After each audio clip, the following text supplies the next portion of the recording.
सहस्रवग्गो धम्मपद तंब दाठिक जल्लादाची कथा. तंब दाठिक जल्लादाची कथा.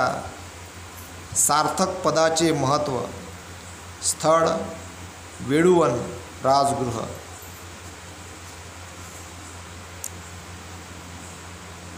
सहसमपि चेवाचा अनथ पदसहिता एवं अथ पदं सेयो यं सुत्वा उपसम्मती. हे झालं पाली. याचा अर्थ असा आहे, निरर्थक पदाच्या हजारो पदापेक्षा एकच अर्थपूर्ण सार्थक पद श्रेष्ठ आहे, जे ऐकून मन शांत होते.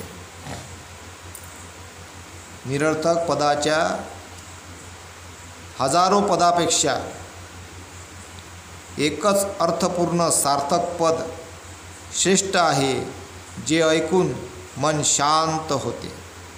गाथा कथा अशी आहे. तंब दाठिक नावाचा एक व्यक्ती राजाकडे चोरांचा तसेच गुन्हेगारांना त्याच्या वयाच्या 55व्या वर्षापर्यंत फाशी देण्याचे काम करीत होता. तंब दाठिक नावाचा एक व्यक्ती राजाकडे चोरांना तसेच गुन्हेगारांना त्याच्या वयाच्या 55व्या वर्षापर्यंत फाशी देण्याचे काम करीत होता. म्हातारपणामुळे एकाच वारात माणसाचे डोके उडविणे त्याला शक्य होत नव्हते. त्यामुळे त्याला सेवेतून कमी केले. सेवानिवृत्तीनंतरच्या दुसऱ्या दिवशी त्याने त्याच्या पत्नीला त्याच्यासाठी दुधाची गोड खीर बनविण्यास सांगितली. नदीवर आंघोळ करून शरीराला सुगंधी तेल लावून नवीन वस्त्र त्याने परिधान केले. घरी परत आल्यावर पत्नीने त्याला हात धुण्यासाठी पाणी दिले. तंब दाठिकला त्याच्या पत्नीने खीर वाढली. त्याचवेळी भंते सारीपुत्त त्याच्या दारासमोर येऊन थांबले. जेव्हा तंब दाठिकने सारीपुत्ताला पाहिले तेव्हा तो त्यांच्याकडे गेला. त्यांना त्रिवार वंदन केले व घरात येण्याची विनंती केली. घरात आल्यावर त्यांना उच्च आसनावर बसवले. त्यांच्या भिक्षापात्रात दुधाची खीर वाढली. त्यानंतर त्याने सुद्धा खीरीचे प्राशन केले. भोजनानंतर सारीपुत्ताने दानानुमोदन केले, परंतु त्याचे लक्ष धम्मश्रवणाकडे लागत नव्हते. त्याच्या मनात चोरांना फाशी देण्याचे पूर्वकर्म आठवत असल्याने मन दुखी होत होते. सारीपुत्ताने त्याच्या मनाची अवस्था ओळखली आणि त्याला विचारले की तू चोरांना तुझ्या स्वेच्छेने ठार करीत होता की राजाच्या आज्ञेने? त्यावर त्याने उत्तर दिले की मी राजाच्या आज्ञेचे पालन म्हणून ते कृत्य करीत होतो.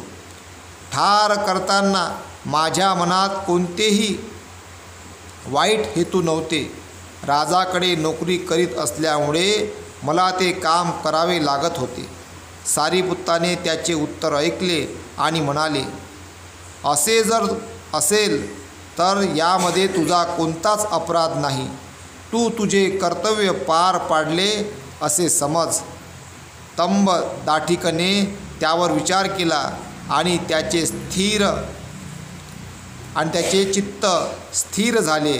विचार करता करता तो अधिक शांत झाला आणि भंतेंनी आणखी धम्म स्पष्ट करून सांगावा अशी विनंती केली.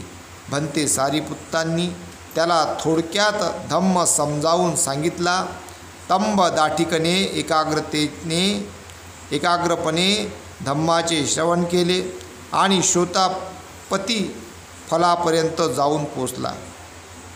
धम्म देशना संपल्यावर सारीपुत्त परत जाण्यास निघाला तेव्हा त्यांना काही दूर पोचविण्यासाठी त्याच्याबरोबर तो गेला आणि घराकडे परत येत असताना गायीने त्याला शिंगाने भोसकल्यामुळे तो मरण पावला. संध्याकाळी भिक्षूंनी तथागतांना मृत्यूनंतर तंब दाठीकला कोणती गती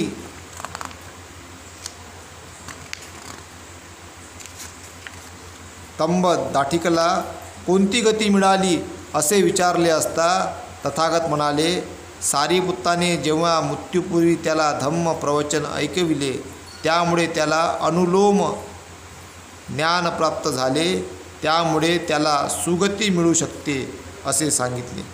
हजारो पदे किंवा वचनावर सुगती अवलंबून नसून एखादे सार्थक वचन ऐकूनही सुगती प्राप्त होते हे सांगताना बुद्धांनी वरील गाथा म्हटली. हजारो निरर्थक शब्दापेक्षा एखादे अर्थपूर्ण वचन श्रेष्ठ असते. त्यामुळे मानवाच्या जीवनात योग्य असा बदल होऊ शकतो. हा विचार करून आपण योग्य विचाराचा किंवा योग्य वचनाचा आपल्या जीवनात अंगीकार करावा असं याच्यामध्ये सांगितलेलं आहे. याचा सार असा आहे, एखादं कोणी असते ना, दारू पित राहते, माय त्याला एकच सांगत आहे, बाबू सोड ना, सोड. काय म्हणते शब्द सोड. तेवढा शब्द जरी ऐकला ना, सोड बा, झालं जीवनाचं भलं. तर तिथंच तेच बोध घेतला सांगत आहे भगवंताचं हे सगळं जातक कथा. इथं हाच बोध आहे का तुम्ही एकच शब्द घ्या बा, सोड. तेच पद सगळ्यात मोठं आहे. त्यांना सोडली, झालं सार्थक. सुटली ना म्हणजे त्याचं कल्याण झालं, मंगल झालं. तर एकच शब्द म्हणते, म्हणून ते म्हटलं गेलं हजारो पदापेक्षा एकच पद असं का ज्याच्यापासून शांती भेटत ना. मग आता जे पद जास्त येतात जवळ, हे पद ते पद दुःख निर्माण करते, पद शांतीने ते अशांती निर्माण करते. मग काय आहे त्याच्यापेक्षा मोठं पद? त्यागून द्या, पदच नाही पाहिजे. त्यागलं शांती. सगळ्या खुर्च्या तर भांडणं चालू आहे, मले पाहिजे खुर्ची, खुर्चीसाठी भांडणं आहे. आणि त्याच्यामुळं काही सगळा वाद विवाद कलह. भगवंतानी तेच केलं, मग सगळं राजपाट त्यागून दिलं, घ्या बाबा. आणि त्यागल्यावरी का नाही त्याचा पिचारी सोडला. एवढं सगळं त्यागल्यावरी ते बुद्ध झाले ना, तरी पिचारी सुटला. म्हणजे बा मी झालं पाहिजे बुद्ध. आहे तर भेटते का बुद्धाचं पद? ते अवस्था आहे, ते प्राप्त करावं लागते. आणि म्हणून म्हटलं गेलेलं आहे का बा हजारो पदापेक्षा एकच पद का ज्यापासून शांती मिळत. तर मग तुम्हाला आपल्याला कशाहून शांती भेटते बा, ते पद ग्रहण करायचं आपण. तर आम्हाला कोणाला पुस्तक वाचून शांती भेटते, कोणाला एखादं काम करून शांती भेटते, कोणाला एकांतवास राहून शांती मिळते, कोणाला ध्यान करून शांती मिळते. ज्याला जे योग्य वाटन, ज्यांना शांती मिळन ते पद ग्रहण करा. तर ते आपण केलं पाहिजे. तर इथेच थांबतो. साधू साधू साधू.